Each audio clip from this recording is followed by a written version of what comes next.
Hello दोस्तों, आप सभी का आज के करंट अफेयर सेशन में मैंने इसे एक बार फिर से स्वागत करती हूँ और आशा करती हूँ कि आप लोग ज़्यादा से ज़्यादा मेरे वीडियो को लाइक और शेयर करेंगे जैसे मेरा वीडियो रैंकिंग में आ सके, और चैनल को ज़्यादा से ज़्यादा सब्सक्राइब करेंगे जिससे मुझे आपका सपोर्ट मिल सके। हम आज पहले कल का क्वेश्चन डिस्कस कर लेते हैं जो था हमारा 10 जून 2026 को नरेंद्र मोदी भारत के सबसे लंबे समय तक सेवा देने वाले निर्वाचित प्रधानमंत्री बन गए हैं। उन्होंने किसका रिकॉर्ड तोड़ा है? तो ए इंदिरा गांधी, डी अटल बिहारी वाजपेयी, सी जवाहरलाल नेहरू या डी मनमोहन सिंह का? तो प्रधानमंत्री नरेंद्र मोदी ने जिनका रिकॉर्ड तोड़ा है वो है आपके Jawaharlal Nehru.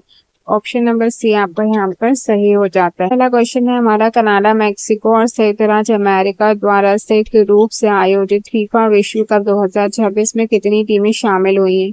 A32, B40, C48 या D64? तो आपका जो फीफा वर्ल्ड कप है, फीफा विश्व कप 2026, जिसका आयोजन आपका कनाडा, मैक्सिको, संयुक्त राज्य अमेरिका में आयोजित हो रहा है, जिसमें जितनी कुल टीमों ने भाग लिया है वो है आपकी 48। तो ऑप्शन नंबर सी आपका यहाँ सही हो जाता है। बात करें फीफा विश्व कप 2026 जिसका आयोजन कनाडा, मैक्सिको और संयुक्त राज्य अमेरिका द्वारा किया जा रहा है, ये इसका 23वां फीफा विश्व कप है। इसमें 48 टीमों ने भाग लिया है। पहले 32 टीमें भाग लेती थी। इसका उद्घाटन मैक्सिको सिटी में आयोजित किया गया और final match new Jersey USA में खेला जाएगा। नेक्स्ट क्वेश्चन है हमारा, जून 2026 में आयोजित नीति आयोग की 11वीं गवर्निंग काउंसिल की बैठक की विशेषता क्या थी? कि केवल केंद्र शासित प्रदेशों के मुख्यमंत्रियों ने इसमें भाग लिया था, बी या नई दिल्ली के बाहर आयोजित पहली बैठक थी, या सी इसमें पहली बार सभी 28 राज्यों के मुख्यमंत्रियों ने भाग लिया था, या डी इसकी अध्यक्षता भारत के राष्ट्रपति ने की थी? तो बात की जाए 11वीं गवर्निंग काउंसिल बैठक जिसका आयोजन नीति आयोग के द्वारा किया गया था और इसकी अध्यक्षता श्री नरेंद्र मोदी जी के द्वारा की गई थी नई दिल्ली में। अब इसकी विशेषता क्या थी ये चर्चाओं में इसलिए भी इस बार क्योंकि इसमें पहली बार जो सभी 28 राज्य उसके मुख्यमंत्रियों ने क्या किया था, भाग लिया था। तो ऑप्शन नंबर सी आपका यहाँ पर क्या हो जाता है, सही हो जाता है। नेक्स्ट क्वेश्चन है हमारा, जून 2026 में भारत का पहला एआई सक्षम हाइपर स्केल डेटा सेंटर बनाने के लिए किन दो कंपनियों ने साझेदारी की है? ए गूगल से रिलायंस, बी माइक्रोसॉफ्ट और टाटा, सी रिलायंस इंडस्ट्रीज और मीटा, या डी अमेजॉन और अडानी? तो भारत का जो पहला एआई सक्षम हाइपर स्केल डेटा सेंटर बने जा रहा है, इसके लिए जो दो कंपनियों ने साझेदारी की है वो है आपकी रिलायंस इंडस्ट्रीज और मेटा ने। ऑप्शन नंबर सी आपका यहाँ रिलायंस इंडस्ट्रीज और मेटा ने भारत का पहला एआई सक्षम हाइपर स्केल डेटा सेंटर विकसित करने की साझेदारी की है।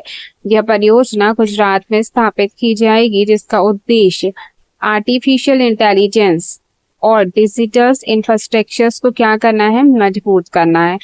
बात करें रिलायंस इंडस्ट्री की, तो रिलायंस इंडस्ट्री के जो संस्थापक हैं वो आपके धीरू भाई अंबानी है और वर्तमान में मुकेश अंबानी जी इसके एमडी हैं।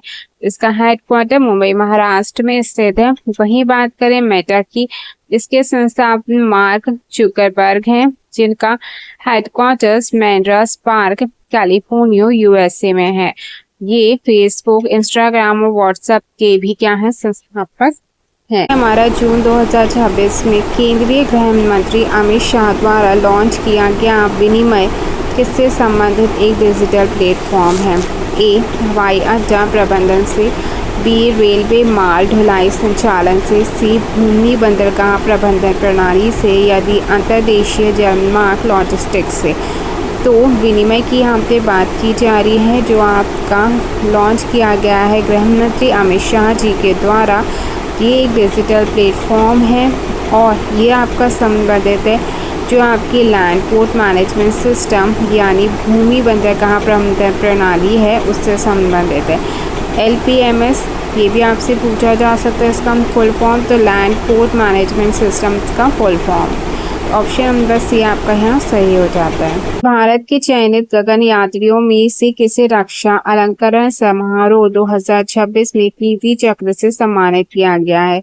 ए ग्रुप कैप्टन रणजीत सिंह सिद्धू को, B group captain Prashant Balakrishna Nair को, C wing commander Abhinay Singh को या D squadron leaders Ashveer Singh Thakur को।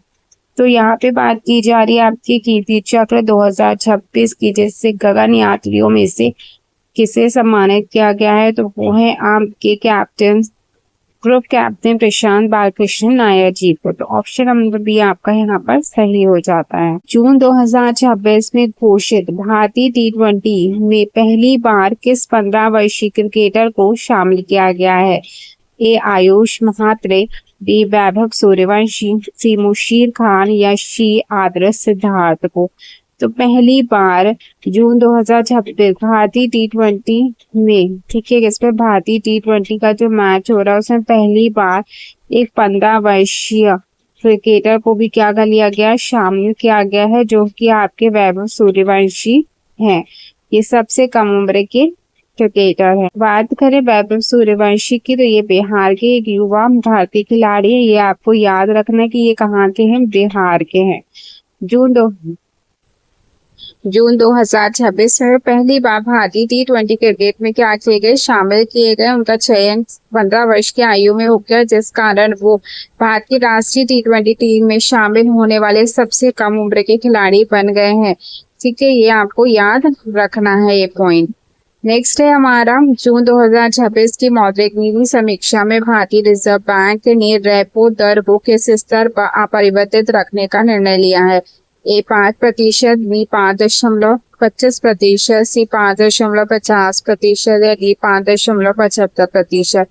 तो रेपो दर को, रेट को किस स्तर पर अपरिवर्तित रखने का रिजर्व बैंक ने इस पर निर्णय लिया है, तो वो है आपका 5.25%। तो ऑप्शन नंबर बी आपका यहाँ पर सही हो जाता है।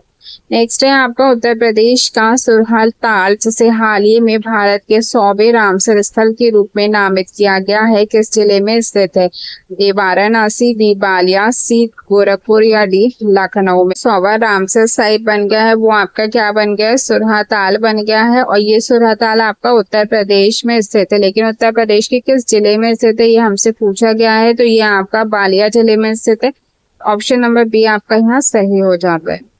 नेक्स्ट क्वेश्चन है, मई 2026 में IOA अध्यक्ष PT उषा द्वारा जारी पुस्तक इंडियाज फर्स्ट ओलंपिक गोल्ड के लेखक कौन है? ए दिलीप तिर्की, बी हरविंदर सिंह, सी के अरुमंगला, C D Ashok Kumar.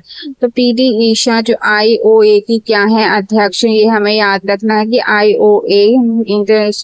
IOA की जो प्रेसिडेंट है वो कौन है, आपकी PT उषा है, जिन्होंने एक पुस्तक जारी की है जिनका नाम है इंडियंस फर्स्ट ओलंपिक गोल्ड के लेखक। ठीक है, इसके लेखक कौन है, के अरुमंगला जी है। तो ये ऑप्शन नंबर सी आपका यहाँ सही हो जाता है। हम और भी अदर बुक की बात करें तो अदर बुक में हमारी है व्हेन आर्ट ऑडिट मैटर्स, जो विनोद राय जी के द्वारा लिखी गई। The second orbit, Subhanshu Shukla ji के द्वारा लिखी गई है। View from the east wing, memoirs जिला सरकार के द्वारा लिखी गई है। द हिंदू मैनिफेस्टो, शशि थारूर के द्वारा लिखी गई है। Promise land, Barack Obama. My life in fulls, Indra न्यूई।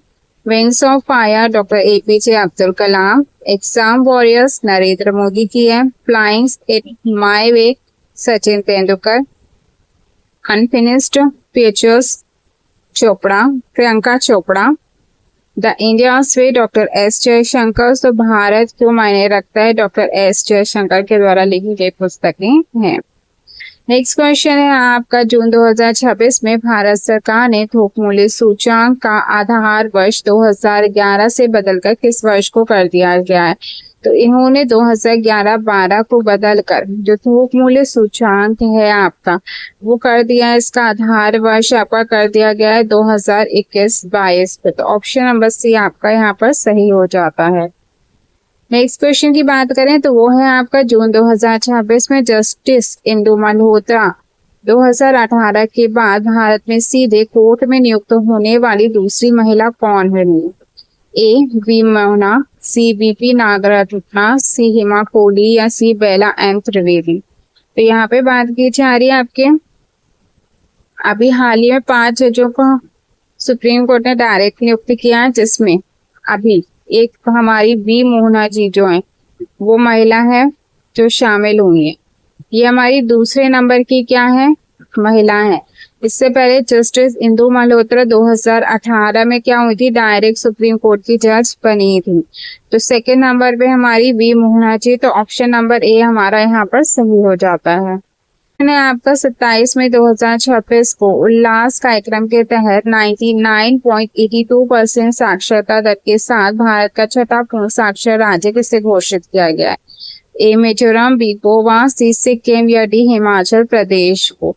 तो 99.82% के साथ भारत का जो छठा पूर्ण साक्षर राज्य आपका बन गया है वो बन गया है आपका सी सिक्किम की बात करें तो इसकी राजधानी आपकी गंगटोक है। वहीं ये भारत का 22वां राज्य है जो 16 मई 1975 को भारत में शामिल हुआ था। ये भारत का सबसे कम जनसंख्या वाला राज्य है। इसमें लाल पांडा राज्य पक्षी, ब्लड फिशेड राज्य पुष्प, नोबल आर्किड है यहाँ का। भारत की सबसे कम आबादी वाला कंचनजंगा भी यहीं पे आपका। ये भारत का सबसे छोटा साक्षर राज्य है। इसकी जो सीमा है वो नेपाल, भूटान और तिब्बत, पश्चिम बंगाल से लगती हैं।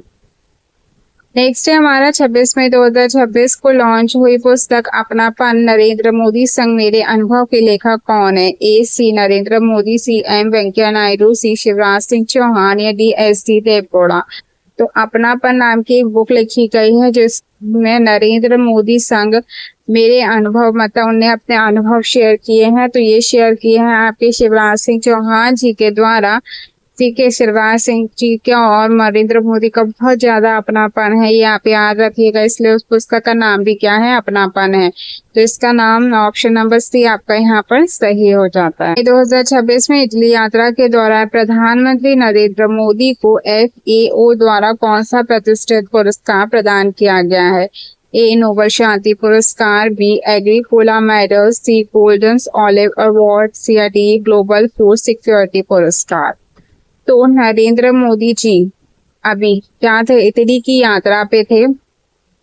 इस इटली की यात्रा में FAO फूड एग्रीकल्चर ऑर्गेनाइजेशन के द्वारा, जिसका हेडक्वार्टर आपका कहाँ पे है, रोम इटली में ही है, इनके द्वारा नरेंद्र मोदी को जो प्रतिष्ठित पुरस्कार दिया गया है वो दिया गया एग्रीकोला मेडल्स। तो ऑप्शन नंबर बी आपका यहाँ पर सही हो जाता है। नेक्स्ट क्वेश्चन है आपका मई 2026 में प्रधानमंत्री नरेंद्र मोदी की 5 देशों की विदेश यात्रा में निम्न में से कौन से देश शामिल थे? A UAE, Netherlands, Sweden, Norway और Italy, B UAE, France, Germany, Sweden और Italy, C UAE, Netherlands, Denmark, Norway, Spain, यदि UAE, Britain, Sweden, Norway, Italy. ये क्वेश्चन मैं आपके लिए छोड़ के चाह रही हूँ। वैसे तो आप लोग कोई भी कमेंट करके आंसर नहीं बताते हैं, फिर भी मैं अपना काम तो कर रही हूँ।